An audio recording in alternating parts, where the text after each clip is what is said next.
Welcome to Nerd Melt Theater and Meltdown Comics in Hollywood, California. Harmontown is now in session.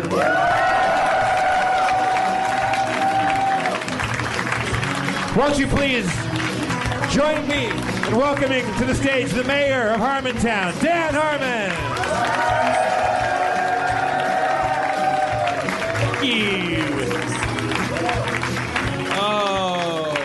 So much to do because we took a week off last week, and thank you all for coming. I know you had so many comic books to go through because you were all at Comic-Con. That's why we all go there now, for the comic books, right? It's not Sundance or anything. It's a comic book convention. I mean, we could talk about Comic-Con. We could talk about my upper endoscopy, which I survived and had a Buddhistic existential experience during. Because I got it rough. Boy, what a surgical procedure I went through. But we could talk about all that. But the truth is, it's 8:10, and our first guest has to tend bar downtown at 8:30. He's got to leave. So I want you to welcome one of our wonderful Feral Audio podcast brothers, a pioneer of the podcasting medium. In fact, I think he was doing it before everyone had a podcast. Jeff, you're a Studs Terkel fan, aren't you? Totally. I really thought you would be. You're like an old... I know very little about Studs. Right, well, anyways. I'm a fan of his name more than anything.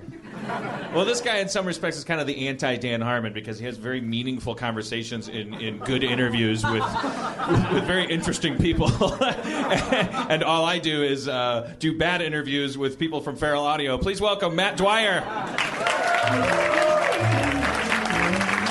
Yeah, he's grabbing it. All right.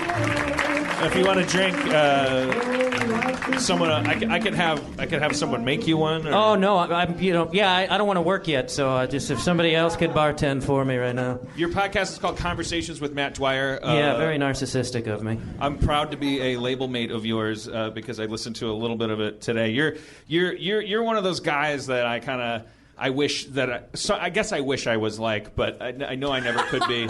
Like I don't even want to be like me. You're a listener and not a talker. I mean, you're somebody that actually is, as our friend Seek Donnelly, who came out here, who's an aneurysm survivor and therefore a shamanic representative. I said, what do we have to do, those of us in the land of certainty? And he said, give more than you take. And I think guys like you give a little more than you take because you book really provocative guests and have really interesting conversations. And all I do is stand up here and go, I had an endoscopy. Yeah, well, when I started the show, I was hoping I would be really funny while talking to interesting people. But when you're talking to like a Black Panther or Wayne Kramer talking about his prison stint, it's really hard to make jokes. Yeah.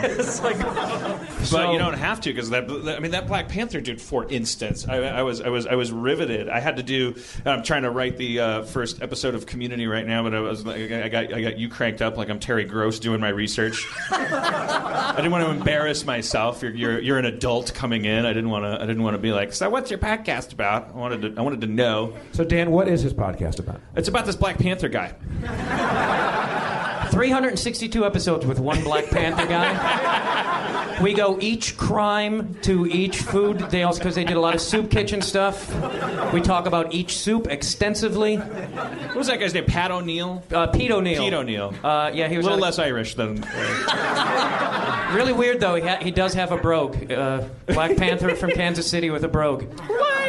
Why can't we get over this class system that's oppressing the African American? We've got to fight the powers that be. Power to the people, motherfuckers. Someone's trying to take me horseshoe-shaped civil rights. Very funny. 3 white guys doing this. But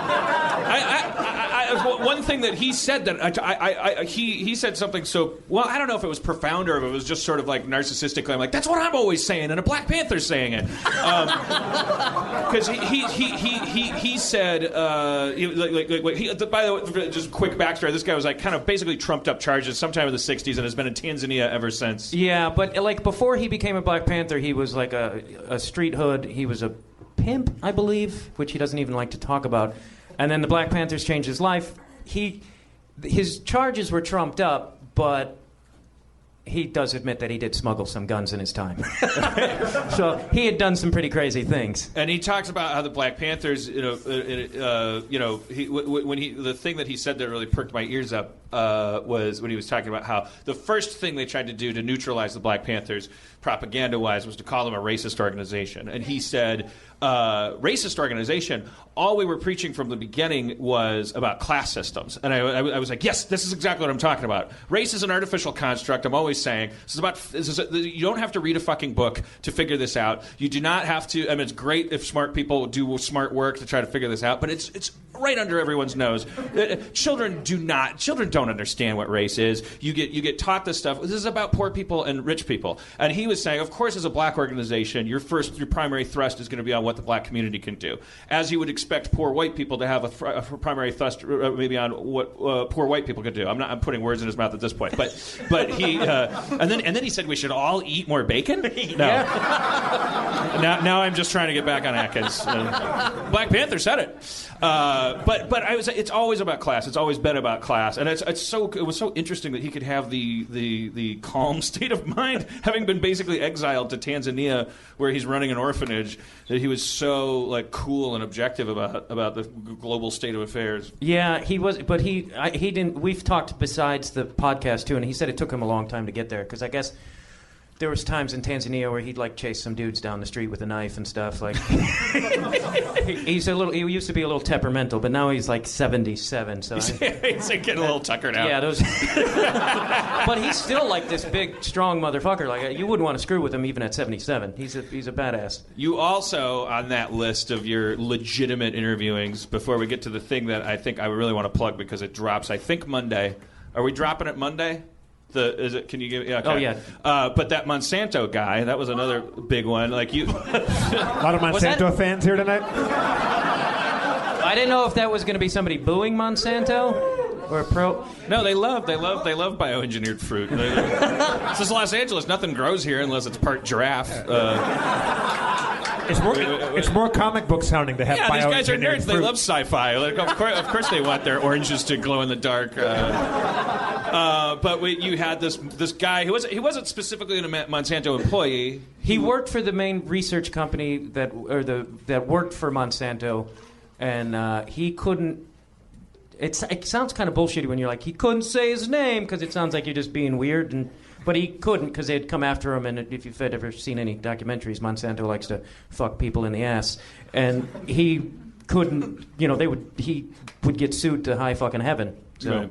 But the greatest thing about that interview is there's a really poignant moment he and I were having, and he couldn't see this, but behind him, his dog was taking a shit, and it was and it was like one of this, and the dog was just chasing its own stringy shit behind him. And I was like, why don't I videotape this show? Why don't you blow the whistle on that? Talking about Agent Orange and glow-in-the-dark pineapples. What do you do when you were you invested at all in that topic, that area of politics before you found out you were going to get to sit down with a Monsanto whistleblower? Yeah, I mean, I'm pretty fucking way to the left. Like I might make Chomsky look conservative, but. Yeah, I'm always interested in political things. I mean, when I started doing the show, I was hoping to just talk to anybody because I feel like most people have interesting stories. But then I'm a weirdo, so I started going after Black Panthers and political radicals. But how do you go after them? I mean, the Black Panther explained how you go after them in the '60s. It's amazing who you can find on Facebook. I found Pete on Facebook and. Yeah, and then once you start talking to a bunch of weirdos, these weirdos go, hey, I got some more weirdos you can talk to. Right. And a guy I've interviewed twice, Shane Bugbee, and I grew up together. And Shane, in high school, was like publishing G.G. Allen, John Wayne Gacy. It was like fresh out of high school, he was Gacy's art dealer. And like art dealer, like a guy who dealt art to John Wayne Gacy. Like he'd bring by. Yeah. By the way, who nobody booed. Monsanto got a boo. What has Monsanto done for any birthday party? True.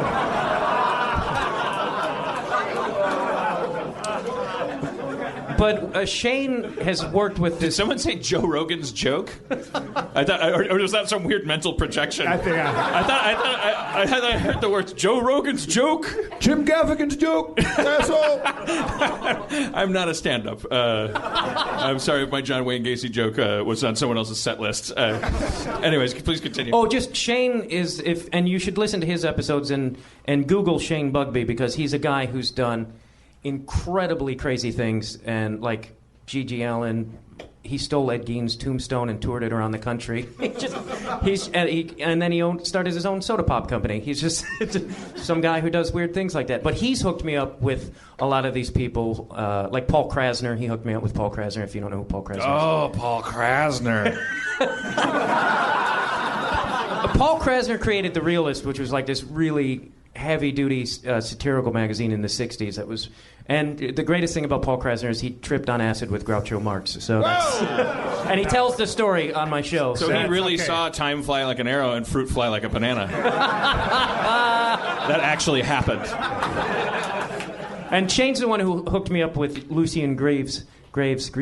Lucien Greaves. That's what. Yeah. That's the next thing to talk to you about. Okay, so now you can take over anytime you want. I just want to see if I can get this right. Is it Woodsboro? Is that the name of this? The Westboro Baptist, the Westboro Baptist Church. Those Baptist are Church. the God Hates Fags people. God Hates Fags. Joe Rogan's joke. Westboro Baptists, those are the more easily known as the God Hates Fags people. They hold a sign that says God Hates Fags anywhere where they think anyone will be watching. Like, for instance, as they threatened, they were going to do it at the funeral for the Boston Marathon victims. That they were going to be... They implied, I guess, it was implied that they were going to... Yep, we're going to do it there, too. We do it everywhere where the heat is. Because when a message is that important, they're going to... You got to get your billboard up at the corner of Fountain and Wilshire. So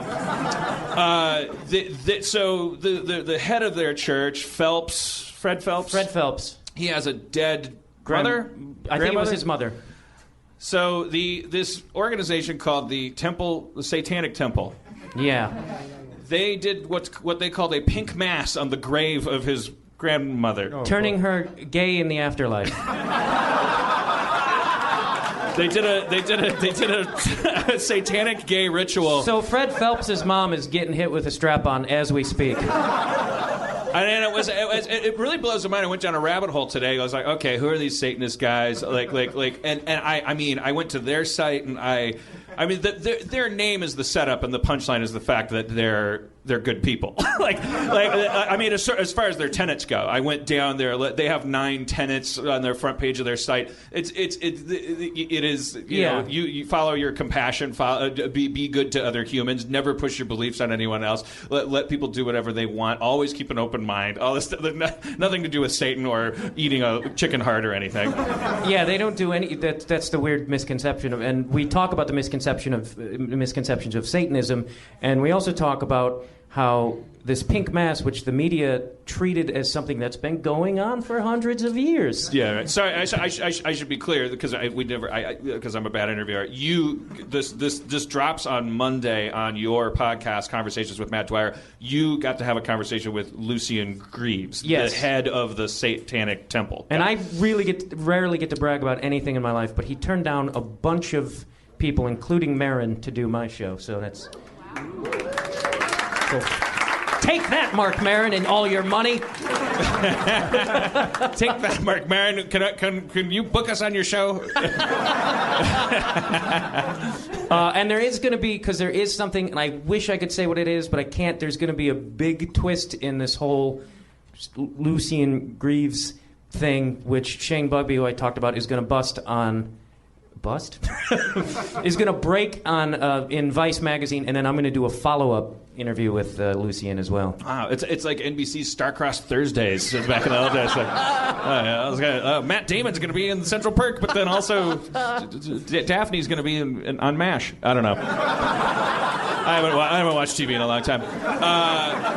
It's good that new media is getting there too. But so how did that interview go? What's he like? What's this He's fella like? He's like the nicest guy in the world, and he's like super smart. It's like not surprising. I mean, this seems like a pretty on its face. It seems like a very like juvenile, like fuck you thing to do anything on someone's grave. But then you peel back the layers and you peel back the layers, and you're going like, I actually cut and pasted a comment from an argument about it on Facebook that I thought justified the existence of comment sections, because it's like if they're all somebody said about this, because he did this pink mass on the grave of a dead woman, making this guy's loved one gay in the afterlife. But these are the people who, I mean, they their whole belief system is about freedom of religion. Not to put too fine a point on it, they hide behind the concept of freedom of religion in order to do something that is not really religious, or it does not, and is certainly unconstitutional, which is to imply that other people don't have the freedom to do whatever the fuck they want. And so this is sort of like turnabout is fair play, and it's kind of funny. It's just having two chicks make out on this lady's grave, and I'll say I like to go where the sense of humor seems to be. But somebody said, like in a comment section, of course, someone said, 2 wrongs don't make a right. Okay, that's the response to the what he did. And then this fella, Corey Hammond, I'll name him, I don't care. He said, and overused cliche statements don't make you intelligent. The Westboro Baptist Church has always been lawful. Half of his kids are First Amendment lawyers and goes to court daily to fight their actions, and they always win. The best way to beat them is at their own game, and this is it. If you aren't explicit enough to do it, the WBC is, so be explicit enough. In other words, I don't know. Then you go, okay, so we're just getting in a knife fight with people who love knives, and where's that going to go? But it's certainly, it makes you go like, yeah, these guys are calling themselves Satanists and making themselves heroes, and it's kind of a wonderful, ticklish thing. It's great, and he's got prosecutors coming after him. And there was a great quote at the end of an article about him recently where he said, "If I go to prison, I'm going to use my powers of Satan to turn it into one big gay orgy." Talk about light work. I mean, that is not a tough row to hoe. Yeah. You're halfway home already. So I don't know. How does a guy like me be a guy like you? Like, do you read more than me? What do you just? Are you just more interested in other people than yourself? Do you drink more, drink less? Oh no, I drink often during my interviews. Maybe that's not the key, but I just realized early on, because probably some of my first interviews I'm trying to be like Johnny Glib, like waka woo, and then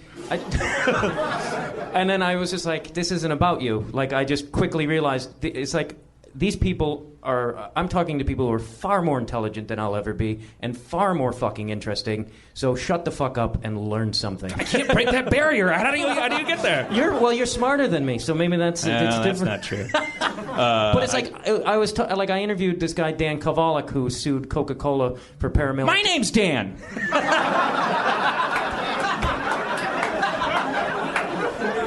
That's all I thought when you said that. Sorry. Yeah.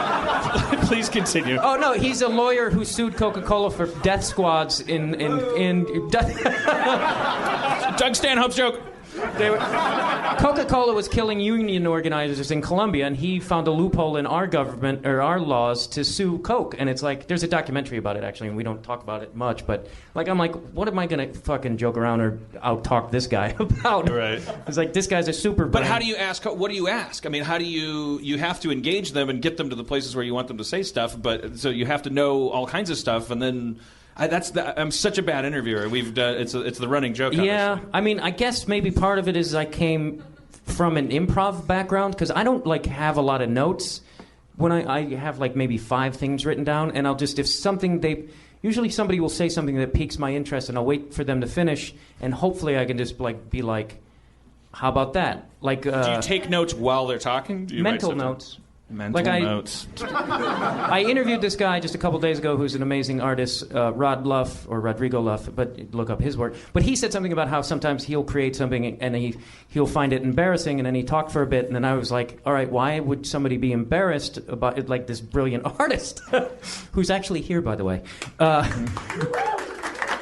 Why would this guy who's incredibly brilliant be embarrassed by something he creates, and so I wanted to. And it comes down to we're all just fucking insecure and weird. Yeah, we're all ashamed of ourselves deep down. And I'm sorry, I've been through several PR experiences lately where I've suddenly realized, okay, we're all ashamed of ourselves, and it's from now on, instead of trying to get everyone to like me because I'm ashamed of myself, I'm only going to care about the people who don't make their shame other people's problems. I think that I'm just going to bother to say that there's shitty people in the world.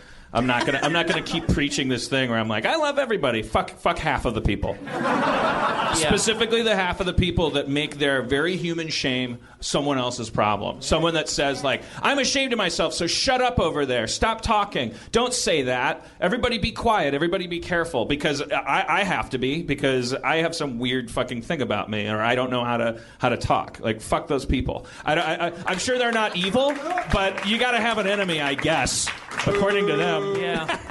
I mean, it's Tom DeLuise's joke. It's interesting because I can safely say I've spoken with some people who are legitimately creative geniuses, and they all have... Thank you.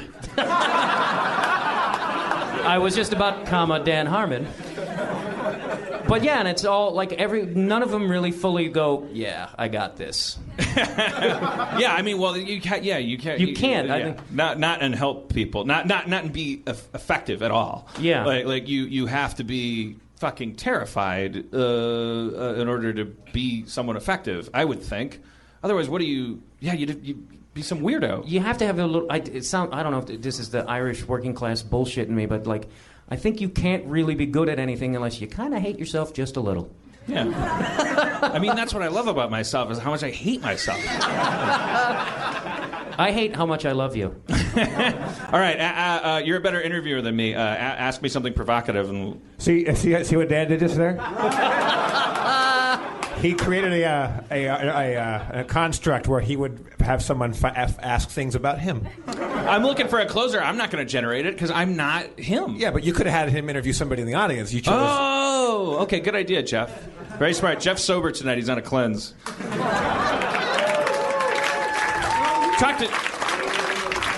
I've been sober for like the last 10 shows.